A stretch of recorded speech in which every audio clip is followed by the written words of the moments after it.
In the winter of 1708, one of the most powerful armies in Europe marched into a white hell. Tens of thousands of soldiers, fully armed, utterly confident, and absolutely certain of their victory. They were the Swedes, led by their near-mythical warrior king, Charles XII. Their destination was Moscow, and their objective was to bring the rising power of Russia to its knees. On paper, everything looked perfect. The maps were state-of-the-art, drawn by the finest military engineers of the age. The routes were planned, the distances calculated down to the last mile. But there was one fatal flaw in their brilliant plan. The map was right about the geography, but it was disastrously wrong about the reality. It couldn't show them the snow. It couldn't tell them about the ice. It couldn't warn them about the deadliest winter in 500 years. At the dawn of the 18th century, King Charles XIII of Sweden was a military rock star.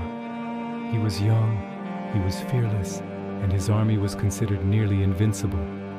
He had conquered his way across northern and eastern Europe, defeating Danes, Saxons, Poles, and Russians. Now he set his sights on the ultimate prize, forcing Tsar Peter the Great of Russia into submission. The plan to march on Moscow was audacious, to say the least. Many of his own generals thought it was borderline insane. The vast, unforgiving expanse of Eastern Europe had swallowed armies before. But Charles was not a man swayed by caution. He trusted his soldiers, he trusted his genius, and most of all, he trusted his maps. These weren't just sketches. They were masterpieces of military cartography. They promised a clear path with towns for resupply and rivers that were easily crossable. To the Swedish High Command, the campaign was a simple matter of logistics and execution. The map was a guarantee of success, so the great Swedish army began its advance. But as they marched deeper into what is now Ukraine, the world around them began to change. The autumn rains turned into freezing sleet, and the sleet turned into a relentless blizzard. The winter of 1708 was not just cold, it was apocalyptic. Birds reportedly froze in mid-air and fell from the sky. The land transformed into an endless ocean of white. The roads shown on the maps disappeared under drifts of snow, sometimes 6 feet deep. Rivers that were supposed to be simple crossings became treacherous torrents of ice and freezing water. Still, the army pushed on. Their orders were clear, and the maps showed the way forward. Advance.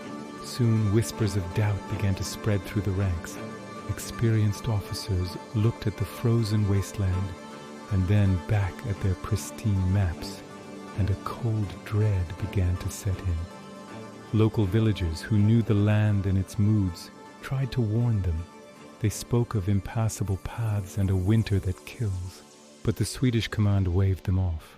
What did peasants know that their advanced European science didn't? The prevailing military doctrine of the time was absolute. Maps do not lie. Paper was reality. And so they trusted the ink on the page over the frozen truth before their very eyes. The real catastrophe began to unfold not in battle, but in the army's supply wagons. The maps were accurate about distance, yes, but they couldn't account for the brutal conditions. A journey that should have taken a single day now took 3 or even 4, as men and horses struggled through the suffocating snow. Food rations, calculated for a swift campaign, dwindled at an alarming rate.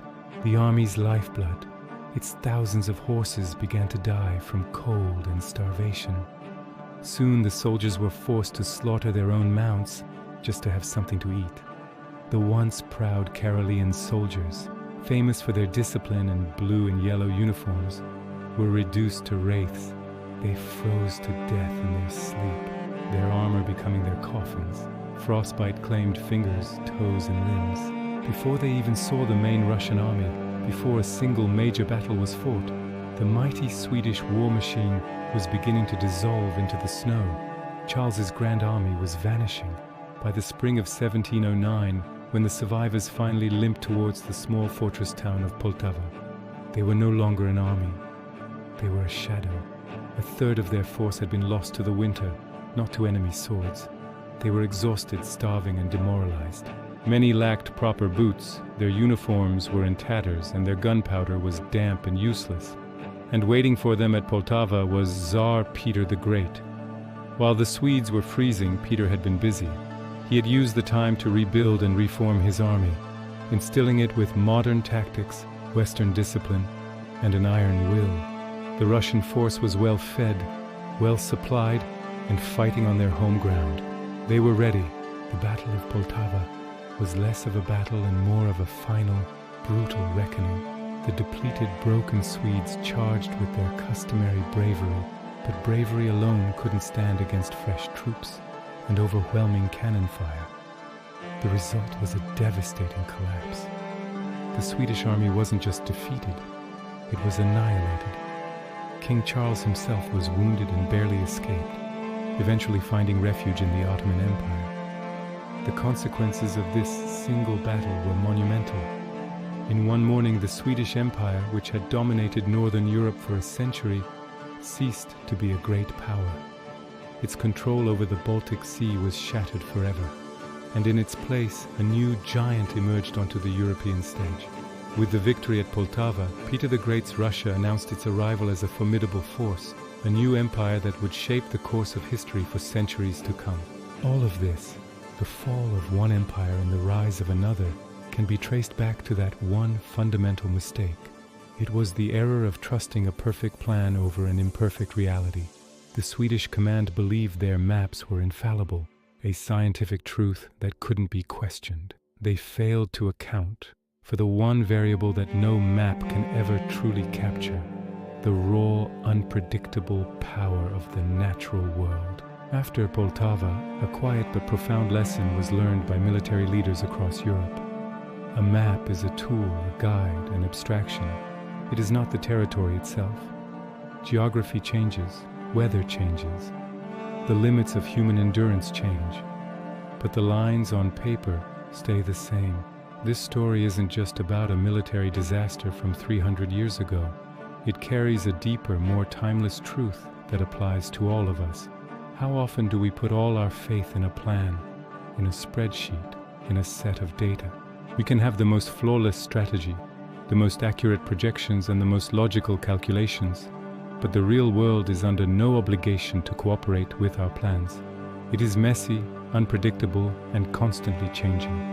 The story of Charles the Thunes is a stark reminder that true wisdom isn't just about having the right map. It's about knowing when to look up from the map and read the signs around you. It's about having the humility to adapt when reality proves your plan wrong.